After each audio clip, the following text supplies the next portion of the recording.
All right, something I want to share today, and it has to do with doing the print of this 13-inch replica of a prop that was made for a magician, and it's inspired by Adam Savage from Mythbusters.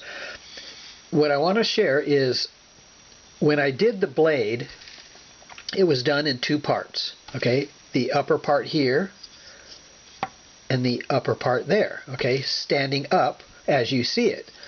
When it printed the first portion, the first half, it printed great, even with the little cutouts here, even with the sharpness here. Everything printed the first time great. So I thought, all right, now I'll move on to the other half. Okay, so this would seem to be much simpler because it doesn't have the ridges here as the other one does. But what I found out was partway through the print, this is what happened. Basically, when it was doing the longer parts here, when it was doing the long parts all the way across and back and all the way across and back, it did great. And then all of a sudden, right in this area, the printer started to pop and click. And I know there are many of you that are familiar with that, and so am I.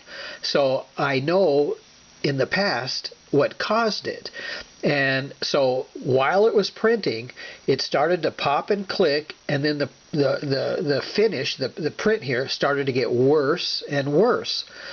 What was happening is right in here, it would jump over. It was doing a retraction and jumping over and doing the rest, coming back, jumping over and finishing up.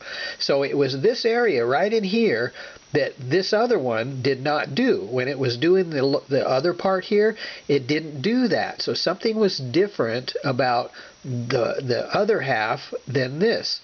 So I thought, okay, I got to stop the print. So I stopped the print. Again, this was all rough. It basically had a blockage. That was obvious. So I thought, all right, I'll take it for what it's worth, and I'll print another one.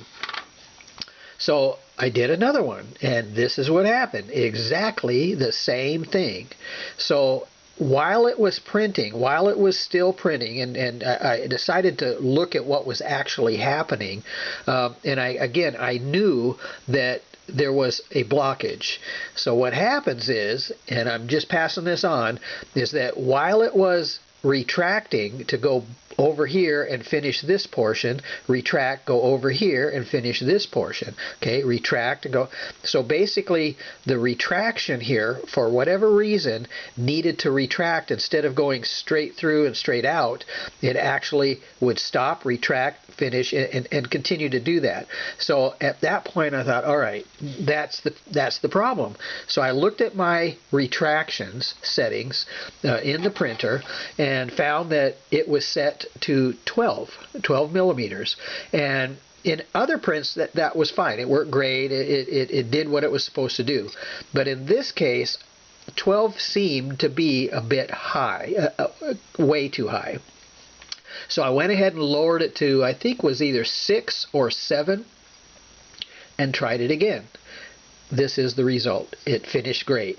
So when it came to this area again, it basically still jumped over, but the retraction was just a small amount, just a tiny amount, 6 millimeters, 6 or 7, whatever, probably 6, and it would retract, finish, retract, do this, retract. So even though it was retracting many times, which you can't avoid that, but you can change the setting as far as distance, how far it was retracting. 12 was way too much. So what would happen is it would start to pull the filament back into the hot end.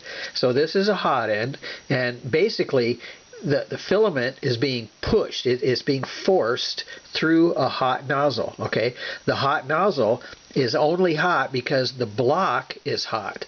So what the issue is with the filament, as you see it right here, in this area between here and there and the nozzle is heated, very hot, hot enough to soften the filament. Okay, so the idea is retraction is to relieve this pressure, okay, because the extruder itself is pushing filament through 0.4 millimeter hole. So it's going along, it's pushing, it's finished what it needs to do, and now it needs to retract. Well, 12 was pulling it way too far out, way too far, okay? So it was coming out way into the heat block itself. It was virtually leaving the nozzle, okay? But what happens is it stretches the filament. It leaves filament in here, okay? It's not pulling it completely out of the hot nozzle. It actually pulls back the pressure, jumps over, and then puts the pressure back on. But what happens if it goes too far, it pulls too much liquid filament into this cavity here, and then the filament just goes straight through, okay? So it'll actually go straight through that gob and into the nozzle as it's supposed to. So it kept doing that. So the further it pulled it back, the more times it did it, what happens is the filament itself would actually go through the liquid softened filament through into the nozzle, and at that point it just got worse and worse and a clog developed. So what you need to do is reduce the retraction, okay? There's like a Goldilocks setting. So you don't need a lot, okay? And a little bit might not be enough, okay? And what that does is it relieves stringing. So the pressure behind the filament, as the extruder is pushing it, it will stop, retract, feed again, stop, retract, feed again. So that retraction just needs to be enough to relieve that pressure, okay? Not to pull it clear the hell back here. Just go enough to relieve the pressure, then feed again. Enough to relieve the pressure and feed. So basically, the end of the filament, the tip of it that's being pushed, never leaves the nozzle, and the nozzle itself is only so long. Okay, so we're going to take a look at that. So with the filament in here, you can see that it's in the nozzle itself, which is hot. You only need it to pull back just enough to relieve the pressure, not completely out. You need it to stay in there. So push, relieve the pressure. Push, relieve the pressure. That's all it does. That's all it's for. Because if you don't relieve that pressure, any back pressure will start to push filament out through the nozzle, and it'll cause stringing. It's like a hot glue gun. You pull on it, it creates stringing. So you want to have it print, print, print, print, pull back. And then print, print, print, print. Okay, push, feed the filament, trowel it down, pull back just a little, and then start pushing again. There is a happy medium. There is a Goldilocks zone. Too little is too little. Too much is too much. There is that Goldilocks zone that needs to be found, and that is through trial and error, not through what someone says. So basically, because your printer is different, just be sure to look at those retraction settings and set them to how your printer will respond.